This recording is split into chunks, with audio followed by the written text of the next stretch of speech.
ದರ್ಶನ್ ಕೇಸ್ನಲ್ಲಿ ಪ್ರಭಾವಿಗಳ entry, ಎಸ್ಪಿಪಿಯನ್ನ change ಮಾಡಿ ಅಂದ್ರ ರಾಜಕಾರಣಿಗಳು. ರಿಪಬ್ಲಿಕ್ ಕನ್ನಡಗೆ ಉನ್ನತ ಮೂಲಗಳ ಮಾಹಿತಿ.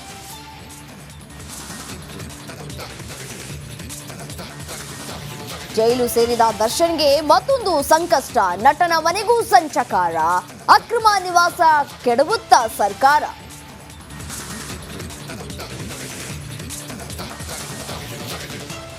ಸ್ಯಾಂಡಲ್ವುಡ್ನಲ್ಲಿ ತಗಡು ವರ್ಸಸ್ ಚಿನ್ನ, ದರ್ಶನ್ಗಿಂತ ಪುನೀತ್ ದೊಡ್ಡ ಸೂಪರ್ ಸ್ಟಾರ್. ಪೊರ್ಕಿಗೆ ನಿರ್ಮಾಪಕ ಉಮಾಪತಿ ಕೌಂಟರ್.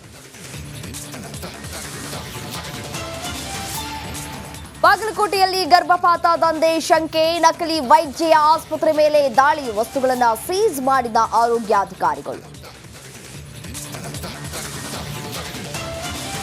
ಮೂರನೇ ಬಾರಿ ಪ್ರಧಾನಿಯಾದ ಬಳಿಕ ವಾರಣಾಸಿಗೆ ನಮೋ, ಪಿಎಂ ಕಿಸಾನ್ ಸಮ್ಮಾನ್ ಸಮ್ಮೇಳನದಲ್ಲಿ ಭಾಗಿ. ಕಾಶಿ ವಿಶ್ವನಾಥ ದೇವಸ್ಥಾನದಲ್ಲಿ ವಿಶೇಷ ಪೂಜೆ.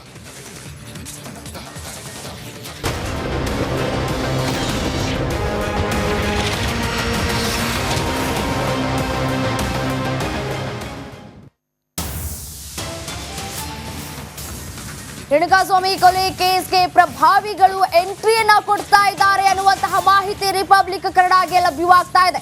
ದರ್ಶನ್ ಅನ್ನ ಬಚಾವ್ ಮಾಡುವುದಕ್ಕೆ ಸ್ಕೆಚ್ ಅನ್ನ ಹಾಕಲಾಗ್ತಾ ಇದೆಯಾ?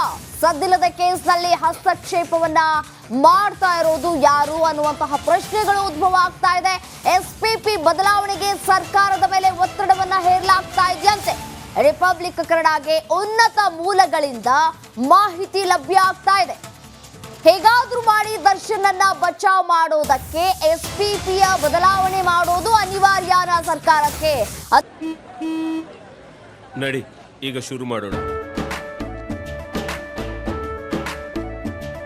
ಕೇಸರಿಯಿಂದ ಮನೋಲ್ಲಾಸ ಮನಸ್ಸು ಮತ್ತೇರಿ ಕುಣಿದಾಡಿದೆ ನೋಡು, ಮನಸ್ಸು ಮತ್ತೇರಿ ಕುಣಿದಾಡಿದೆ ನೋಡು. ಕ್ಷಣ ಕ್ಷಣವೂ ಆಚರಿಸಿ ಕೇಸರಿ ಹಬ್ಬ. ವಿಮಲ್ ಬಾಯಲ್ಲಿ ಹೇಳಿ ಕೇಸರಿ ಅನ್ನುವಂತಹ ಪ್ರಶ್ನೆಗಳು ಇದೀಗ ಕಾಣೋದಕ್ಕೆ ಶುರುವಾಗಿರುವಂತದ್ದು.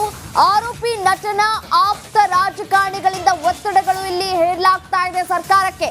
ದಕ್ಷ ಅಧಿಕಾರಿ ಪ್ರಸನ್ನ ಕುಮಾರ್ ಬೇಡ ಅಂತ ಹೇಳಿ ಪಟ್ಟನ್ನ ಹಿಡಿದಿದ್ದಾರಂತೆ.